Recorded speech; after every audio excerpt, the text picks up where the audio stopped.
This is absolutely home of the heart for me. And in the West, I'm like a sadhu, sort of American sadhu, but instead of having just a begging bowl in my water, I have a couple of suitcases going from city to city, beating the drum for Arunachala.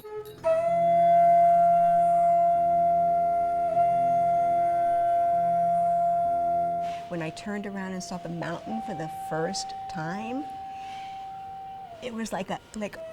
I actually can't remember if I can tell you in the words because it was so powerful. Feeling an opening to Arunachala, and this is touching to me. So this opening to Arunachala and feeling the tremendous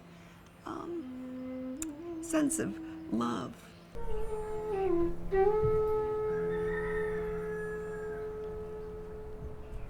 So what Ramana Maharshi said was that there is a silent transmission that emanates from this mountain that quiets the mind and opens the heart.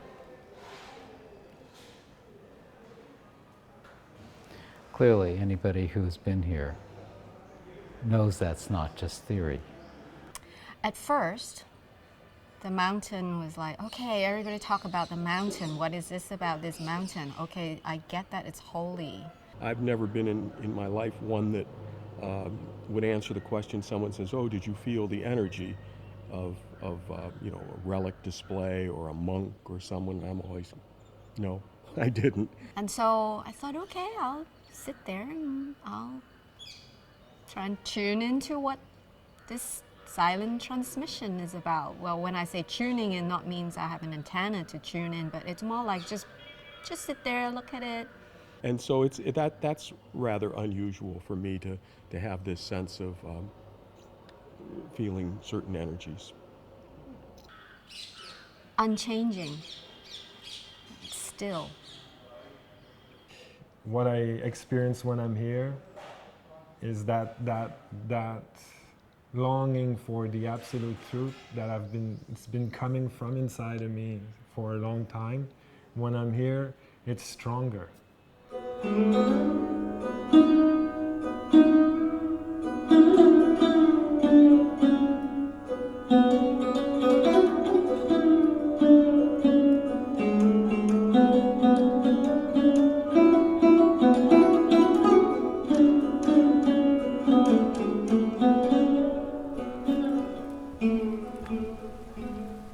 This is my first time in India.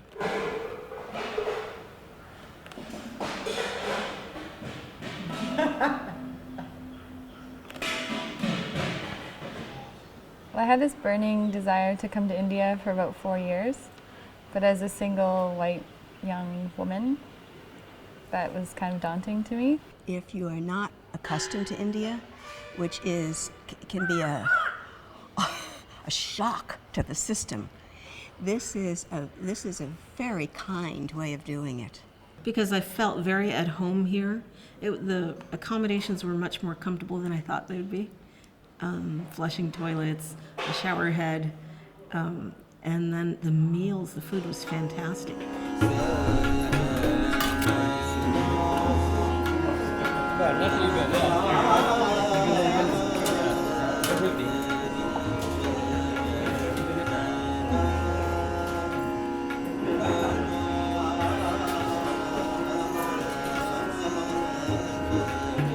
Easily digested too. Easily digested. Partially fermented. That's a bonus. So well taken care of by the people who are facilitating, the people who are in the group, the cooks, and contestants. I mean, like, amazing, just amazing. I didn't have to worry about taking care of myself, I could just be.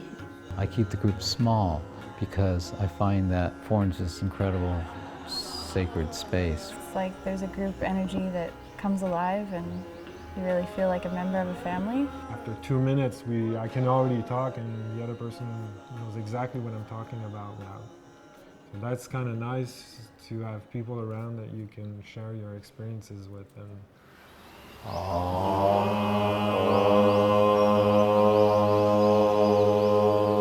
As Ramana Maharshi says, there's one point, no matter where you're coming from, where you only can go so far without asking, who is doing this?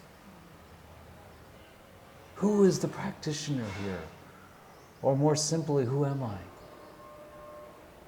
So I see that kind of as my function, more than just being some kind of teacher, and certainly not some kind of guru or putting myself out as some fully realized being or something, but simply being a messenger to bring people to the consciousness that is Arunachala itself. Ramana is very generous with his instructions and, meditations and satsangs, but also with this understanding that Arunachala has, so much to offer. So satsangs with other people, other experiences on the mountain.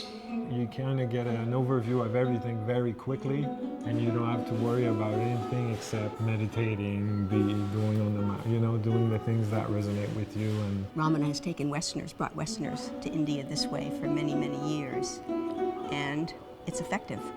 And it just happens to be, since this is already built, it's exactly in line with this temple right here. And what I've loved about being here with Ramana is he knows so much about the local culture, the customs, the deities, and the stories. I love the stories.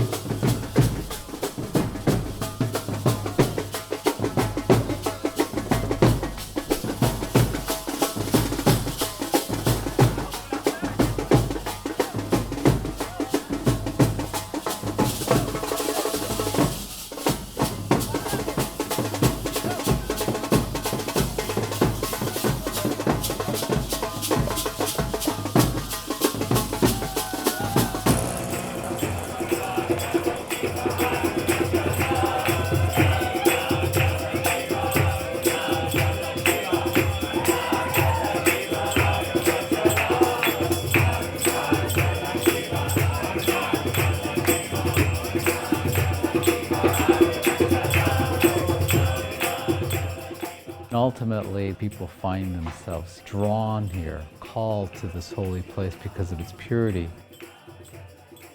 The true teaching in Arunachala is not only in silence, but is silence.